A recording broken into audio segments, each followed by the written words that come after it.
मौलाना मुजीबुर रहमान जा बयान ॿुधण जे लाइ मौलाना साहब जो यूट्यूब चैनल ज़रूर सब्सक्राइब कंदा।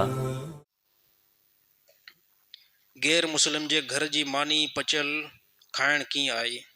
गैर मुस्लिम जे घरां जेकॾहिं अगरि मानी का पचल अचे थी, भाॼी का पचल अचे थी, उन अंदरि सोच वीचार कयो, ॾिसोसि त हराम जी जेको इहे शइ खाईंदा त न आहिनि।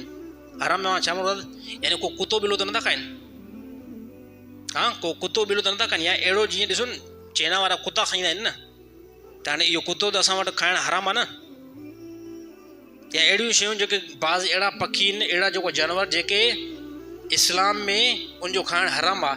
जेकॾहिं अगरि कोई बि गैर मुस्लिम अहिड़ी का शइ पचाए करे ऐं तव्हां याॾो हाज़ुर थो करे, इन जो खाइणु बिल्कुलु हराम आहे।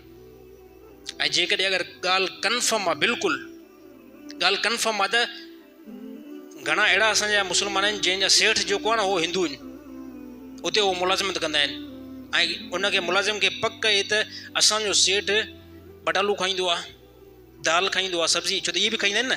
कंफर्म अथसि त हराम शयूं इहे न खाईंदा आहिनि।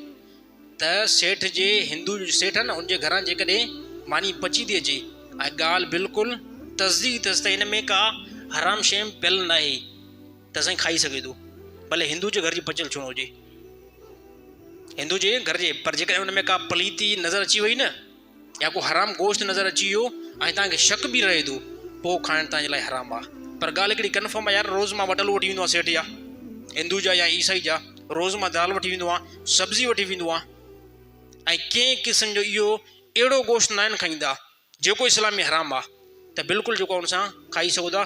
कंहिं क़िस्म जो हुनजे अंदरि ममानत न आहे, चाहे हिंदू जे घरां छो न अचे। ॻाल्हि ॾुखी आहे, तव्हां परेशान थींदो थोरो, पर आहे, खाई सघो था।